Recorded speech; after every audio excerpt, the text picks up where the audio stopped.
2025 সালে content monetization বেটা কিছু নতুন নিয়মকানুন নিয়ে এসেছে। এই নিয়মকানুনগুলো যদি আমরা ঠিকভাবে না জানি বা এই নিয়মকানুন জেনে যদি কাজ না করি, তাহলে আমি যে কষ্ট এই প্ল্যাটফর্মে করছি, এই টোটাল কষ্টটাই বৃথা হয়ে যাবে।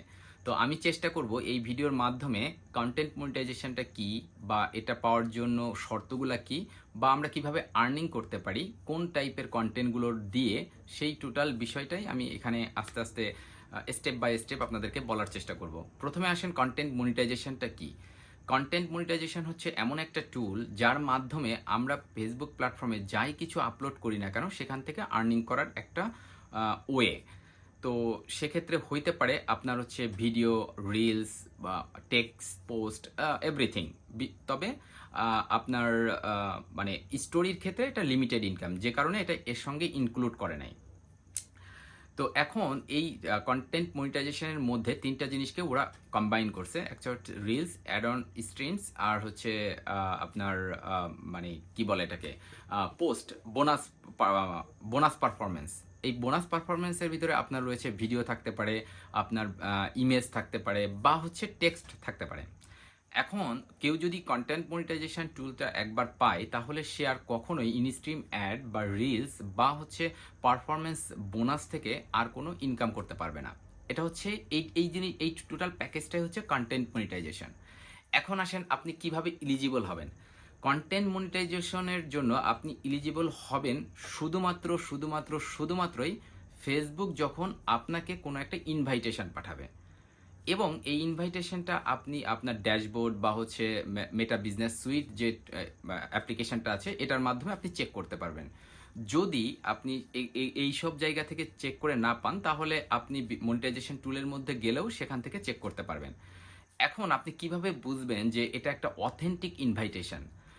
অথেন্টিক ইনভাইটেশন যদি আপনাকে কখনো কেউ পাঠায়, মানে ফেসবুক যদি পাঠায়, তাহলে তারা কখনোই আপনার পার্সোনাল ইনফরমেশন লাইক ধরেন আপনার পাসওয়ার্ড, ইউজার নেম, এগুলো কখনোই জিজ্ঞেস করবে না আর কি। তো এক্ষেত্রে সেইভাবে আপনারা বুঝতে পারবেন যে এটা অথেন্টিক ইনভাইটেশন কিনা। তো এইটা গেল হচ্ছে যে আপনার মানে আপনি ইলিজিবল কি ইলিজিবল না, সেটা আপনি এইভাবে বুঝতে পারেন, ইনভাইটেশনের মাধ্যমে বুঝতে। তবে আপনি যদি ইনভাইটেশন না পান, সেখানে একটা অপশন আছে যে আপনি মনিটাইজেশন টুলের মধ্যে গেলে ইন্টারেস্ট বাটন ক্লিক করার মাধ্যমে আপনি অ্যাপ্লাই করতে পারবেন। তো এখন আসেন পে আউট, কিভাবে আপনি ইনকাম করতে পারবেন আপনার পোস্টের মধ্য দিয়ে। দেখেন, একটা জিনিস খুব ক্লিয়ারলি আপনাদের মানে মাথায় রাখা উচিত। কন্টেন্ট মনিটাইজেশন পাওয়া মানেই কিন্তু আপনি ইনকাম শুরু করে দেওয়া না। কারণ আপনাকে ইনকাম করতে হইলে আপনাকে কিছু নিয়ম নীতি বা কন্টেন্টগুলো কিভাবে আপলোড করবেন সেইটার উপর ডিপেন্ড করে। তো এটা মানে তার মানে আপনি কন্টেন্ট মনিটাইজেশন পাওয়া মানেই যে আপনি যে কোনো একটা পোস্ট থেকে আপনি ইনকাম শুরু করবেন, বিষয়টা একদমই না। তো দেখেন, আসেন আমরা দেখি কিভাবে আসলে ইনকামের জন্য এলিজিবল হবে আপনার কন্টেন্টটা।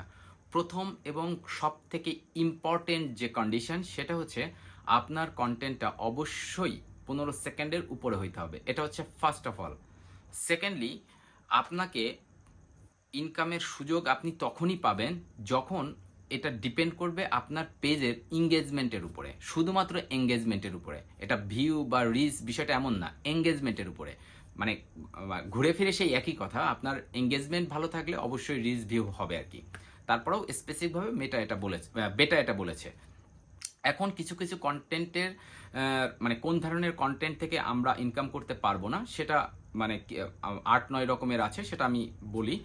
প্রথমত হচ্ছে কপিরাইট কন্টেন্টগুলা থেকে আমরা কোনো ধরনের ইনকাম করতে পারবো না যদি কন্টেন্টের ওনার সেটার এগেনস্টে কোনো ক্লেম করে, নাম্বার ওয়ান।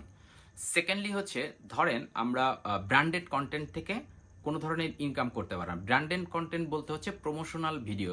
প্রমোশনাল বলতে হচ্ছে, ধরেন আমি যদি আমার কন্টেন্টের মাধ্যমে কোনো একটা প্রোডাক্টের অ্যাডভার্টাইজ করি, মানে এই টাইপের ভিডিওগুলো থেকে আমরা কোনো ধরনের ইনকাম করতে পারবো না। তবে আমরা অনেক সময় অন্য ইউজারদেরকে নিয়ে প্রমোশনাল ভিডিও বানাই। এটা কি এইটার আওতার মধ্যে কিনা, এটা এখনো বেটা তাদের গাইডলাইনের মধ্যে ক্লিয়ার করে নাই। তবে সম্ভবত ওগুলো প্রমোশনাল ভিডিওর আন্ডারে পড়বে, তো ওইগুলো থেকেও হয়তোবা আপনি ইনকাম করতে পারবেন না, তবে আমি বিষয়টা শিওর না। থার্ডলি হচ্ছে, ধরেন বুস্টেড কন্টেন্ট। আপনি যদি কোনো কন্টেন্ট বুস্ট করেন, সেই কন্টেন্ট থেকে আপনি কখনো আর্নিং করতে পারবেন না।